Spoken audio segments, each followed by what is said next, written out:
তবে আমরা মনে করি বাংলাদেশ জাতীয়তাবাদী দল বিএনপি যারা আগামী দিনে বাংলাদেশের রাষ্ট্র পরিচালনা করবার জন্য মোষে তেল দিচ্ছেন, আপনাদেরকে খুব ভালো করে বলে রাখি, এই রাষ্ট্র পরিচালনা করার ক্ষেত্রে আপনাদের পদে পদে আমাদের সহযোগিতার প্রয়োজন হবে। যদি আমাদের সহযোগিতার কথা চিন্তা করেন, তাহলে জাতীয় প্রত্যাশা যদি আপনারা পূরণ করতে না পারেন, মনে রাখবেন জুলাই আগস্ট বিপ্লবের মতো আমরা আবার রাজপথে নামবো। আমরা অস্ত্র জমা দিয়েছি, ট্রেনিং জমা দেই নাই। সেই কথা ভালো করে মনে রাখবেন।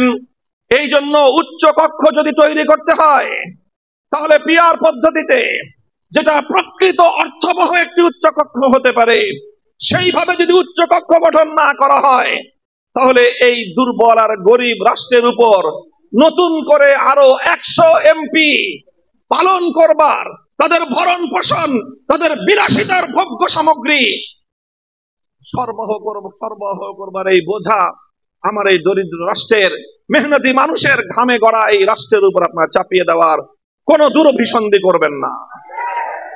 পরিষ্কার এটা আমাদের কথা।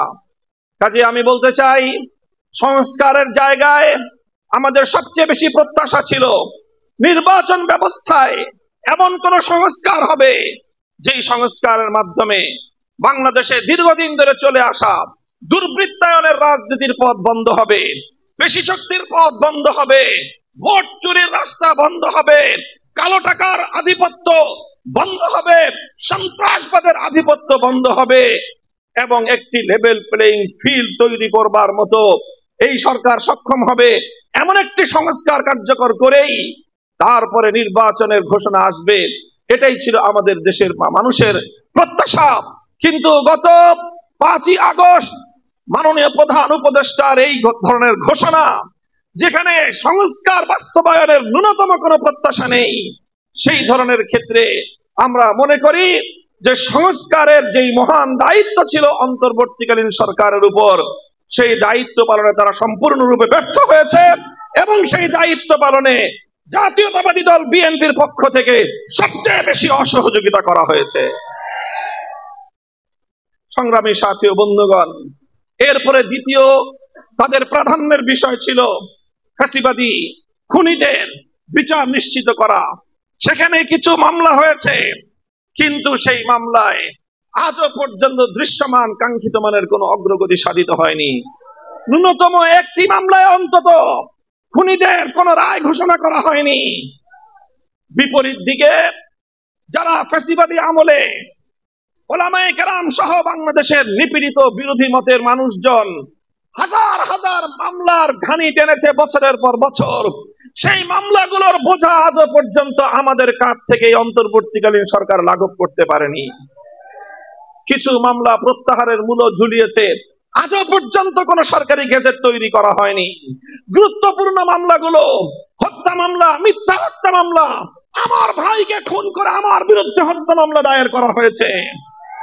শাপলা চত্বরে এদেশের আলেম ওলামা, এদেশের হেফাজতে ইসলামের ডাকে সাড়া দেওয়া তৌহিদি জনতাকে নির্মমভাবে খুন করেছে, হত্যা করেছে, অথচ সেই হত্যাকাণ্ডে আবার হেফাজত এবং এদেশের ইসলামী নেতৃবৃন্দের বিরুদ্ধেই হত্যা মামলা, বিস্ফোরক আইনের মামলা, সন্ত্রাস দমনের ধারায় মামলা দায়ের করে মামলায় আমাদেরকে জর্জরিত করে দেওয়া হয়েছে।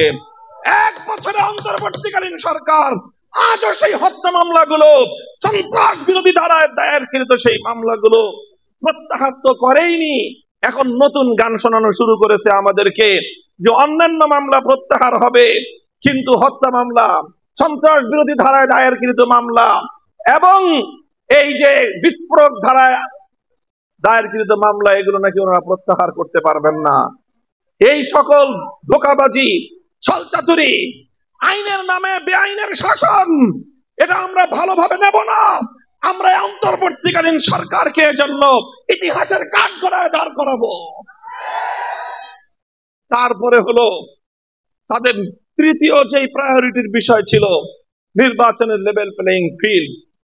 এদেশের মানুষ মনে করে, প্রতিটি রাজনৈতিক পক্ষ মনে করছে, আজ বাংলাদেশে যে আইন শৃঙ্খলা বাহিনীর আইন শৃঙ্খলার যে পরিস্থিতি, পুলিশের যে নিষ্ক্রিয় ভূমিকা এবং সারা দেশে চাঁদাবাজদের যে দৌরাত্ম্য, সারা দেশ জুড়ে যেভাবে অবৈধ কালো টাকার মালিকদের যে আধিপত্য, সেই জায়গায় নিরীহ সাধারণ সৎ দরিদ্র মানুষের পক্ষে আগামী নির্বাচনে প্রতিনিধিত্ব করা তো দূরের কথা, নির্বাচনে প্রতিদ্বন্দ্বিতা করা তো দূরের কথা, তারা নির্বাচনে নির্বিঘ্নে ভোট পর্যন্ত দিতে পারবে বলে আমরা আস্থা রাখতে পারছি না।